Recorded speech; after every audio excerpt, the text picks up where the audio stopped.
I'm just going to start with my territorial acknowledgement once again. I'm joining you today from the traditional unceded territory of the Stalo First Nations. I'm located in Chilliwack, British Columbia, so here on the West Coast, and I have the privilege of being here today because of the land that I'm on. And I just want to start by, excuse me, I just want to start by doing a bit of a recap over the last day and a half. And I'm going to talk you through the images as we go. And one thing that, as a graphic recorder, you go into things and you have a little bit of expectation based on some of the conversations you've had, going over the agenda, etc. But you're always blown away by the richness of conversation that takes place. And that's definitely what I experienced today. And in preparing my charts, I was not able to anticipate how much wisdom and thought and heart would come into the space. And so as a result, that's what's reflected in the illustrations that you're presented with. So just to start, the purpose of our meeting was about exploring just and sustainable pandemic recovery through community campus partnerships. And through keynotes, discussions, presentations, we were able to capture a lot of ideas around how to move forward. And a lot of it is rooted in reflection, the what, now what, how, or so what, how what, sorry, really butchered that. So to begin, we had a really incredible presentation done by Erica Shaker and Robert Shaban from the Canadian Centre for Policy Alternatives, and Robin from Vivek Research. And they explored the truth of the situation that we can't return to normal. Their experience and their research really shed light onto the different factors that go into community-based research, speaking about policy gaps, the limits of engagement, the power dynamics in research, and then adding another lens of the pandemic that both illuminated issues and situations that existed prior to COVID-19, and also shed some light onto opportunities that could be further explored and some direction moving forward. So this image right here really serves to kind of capture some of those wisdoms and nuggets of information that they shared with us yesterday. I'm going to just transition now into the second panel presentation that we had over the course of in the afternoon yesterday.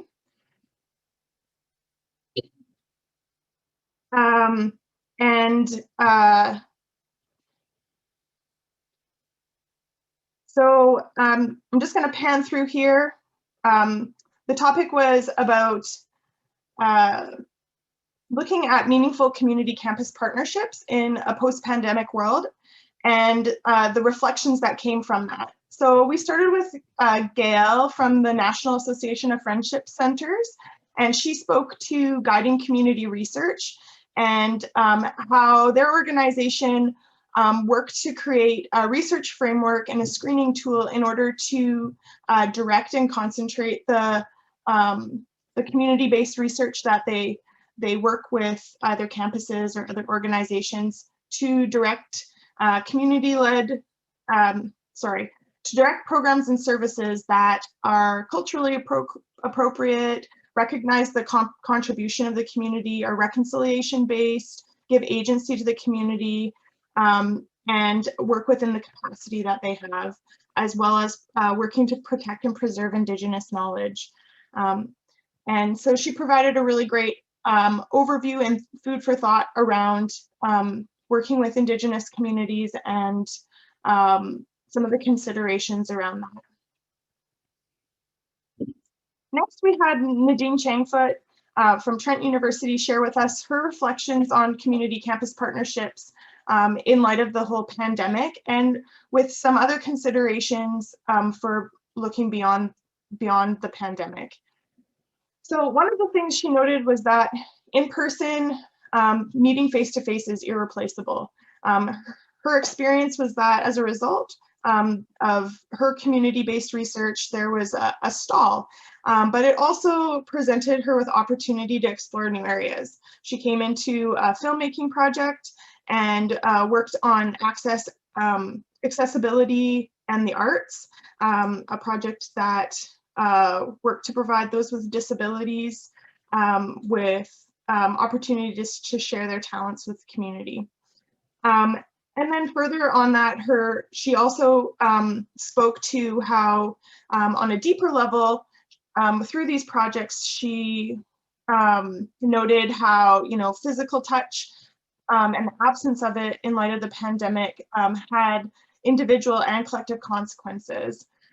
There's long-term caring relationships in the nuclear family also were challenged, our current understanding of it.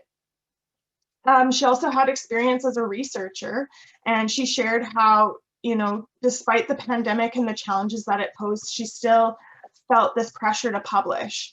And she noted that community-based research takes longer, so she kind of had a double hard working against her. And she also spoke to some of the external factors that create challenges and barriers for community-based work, and that was in evaluation measures and micro-credentials. And then lastly of the panel presentation, we had, sorry, I did not include his name in there, Johan, I think it was. He provided his reflections on the pandemic and community partnerships. And he noted that we're in a place of privilege and that the pandemic raised important questions. Sorry, and Johal. Thank you, Nadine, for sharing that with me. We saw what is possible, a witness to mobilization. We witnessed that there was great mobilization to meet the needs of the community. And he noted that he's located in the downtown east side, I believe, of Vancouver, where there is a great need for services for community members.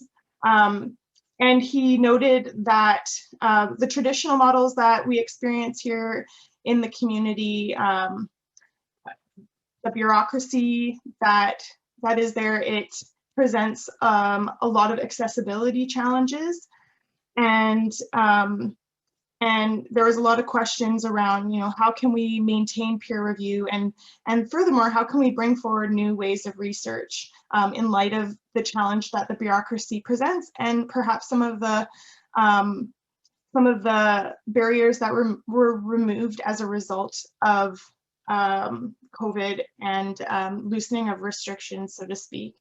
And there was some question and conversation around working within the institution and the bureaucracy. And one of those comments were, what are the loopholes and how can we exploit them or utilize them in order to get work done? And it's also about addressing the challenge head on and calling the challenges out, and what barriers that they add in terms of burden to the community. And then we wrapped up the conversation at the end of the day with some reflection on what next. And I believe it was Magda that shared about the post-workshop sessions and opportunities to continue to get involved, from responding to a survey and being involved in some of the post-workshop sessions, with the end goal being a proposal for some pan-Canadian action-based research project. She noted some resources that can support the work that's being done, both in community and beyond, and from the Padlet that you have access to, as well as the project website. And that concludes the conversation that took place yesterday. And I'm just gonna transition. Sorry, it's saving, it's a big file.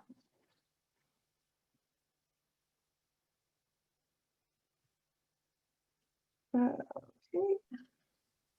While you're pulling up the next canvas, Melissa, let me just say thank you so much for all of your work on this amazing illustration and such a wonderful summary of the conversations we've had so far. So thank you very much for sharing your talent with us and your skill. And so everyone's, oh, okay, looks like you've got it. So we'll move to the next one. Thank you. And thanks for your graciousness. I do my best to listen, but as you can see, I'm human and I sometimes have some missteps when it comes to capturing things correctly. So I appreciate you chiming in there with a name correction, etc. So day 2 is kicked off once again by Elder Lorna Standing Ready. Just such a wonderful note to kick the day off with, as she had done the day prior. And it really, I think, started us off in a good way and rooted us in the way that we need to listen and reflect as we learn from each other. We had the privilege of having Liz Weaver from Tamarack join us, and she spoke about considering opportunities for societal transformation in light of the pandemic. She spoke to pandemic leadership, the observations of different styles that emerged from responsive, collaborative to disruptive emergent leadership. And then she shared a bit of their journey from collecting stories from the pandemic and recognizing that community is considered unessential. There was not effort made to maintain connections as a priority, and it kind of raises the question, what could have been different? And she shared with us 10 ways to, and as you can see my humanity here, there's a publication that she had shared and encouraged us to look into that spoke further to ways to further support community development. And then that kind of, set the tone for asking the question, now what? It's important to recognize that communities are complex, and yet solutions will emerge from within. And she spoke to how the pandemic served as a disruption response, and that there were several different ways of seeing this disruption that could take place as we recover. And one could be moving back to normal. The other could be a hybrid of ways, or perhaps a whole new way of moving forward. But ultimately, it comes down to our own individual approaches, and she encouraged us to lean into empathy. Maybe we need to care for others or care for ourselves before others so that we have capacity to help. Or maybe it's about leaning into the collective networks. So there's different approaches that perhaps need to be explored or applied in different circumstances as we work towards our, let's call it, new normal.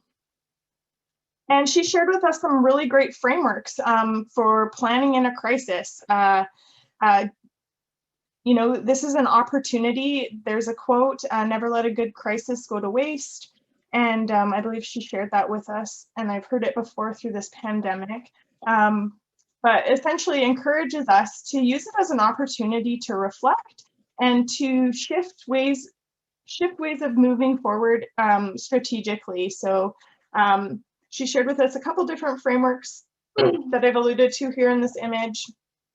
And then we look at it in terms of our campus context. So she encouraged us to collectively advocate, leverage shared knowledge, design opportunities so that reflect equity, engage, and build capacity.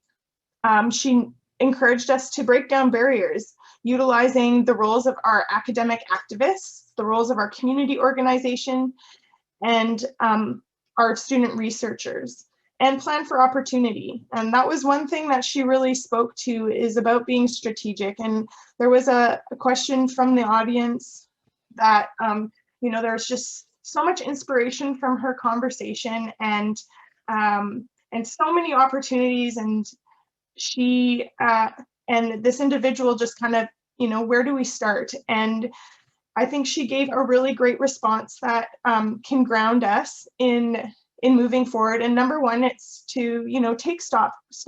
What is it in your community that you have as resources available to you? You know, what are the situations, the challenges that you have before you? And then be strategic. So don't try and tackle everything all at once, but determine, you know, what the priorities are.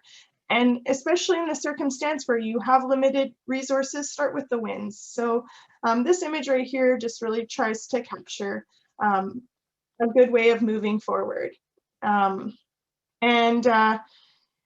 know, there are real challenges, but there's also real innovations that we have at our disposal moving forward. And that it's about working through the stories, the real life on the ground experiences that are happening in communities, and understanding how our language and the way we frame our approaches and our understanding that will help determine the trajectory moving forward. So that summarizes the wonderful keynote that we had this morning. And now just to kind of transition us into the next part as a recap, and I'm going to buzz through this a little bit quicker, just as we have had just wonderful presentations from the regions themselves. And this was really serving as a high-level capture of you know, what had taken place, but it's also serving as a foundation for the conversation that's going to take place in this space right here, following my short recap here. So just moving from West Coast to East Coast, BC shared with us from their regional conversation that some of the reflections that they had were that it's important to value community knowledge. We're meeting as humans, leaving your hats and your professional roles at the door, and instead coming together as people who care for one another. There was a lot of conversation about deconstructing the patterns of institutional operations. And so within the academic framework and the bureaucracy, trying to understand them and remove them as they present barriers for community engaged research, understanding what are the blind spots. There was a really poignant point made about nurturing long-lasting relationships, and that it's important to focus on the long term. So that looks like resisting one-off projects, and also being mindful of focusing on safety for vulnerable voices. And that ties into cultivating a practice of care. So knowing that we can always do better and be better, and approaching our research with humility is going to set you off in a good path.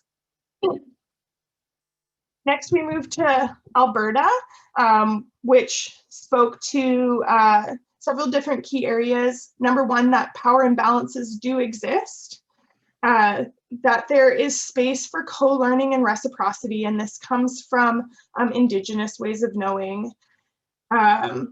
Working within the system, and understanding that there is creative funding opportunities with some of the privilege that we have, and working to reduce administrative red tape in order to move projects that are community-based forward.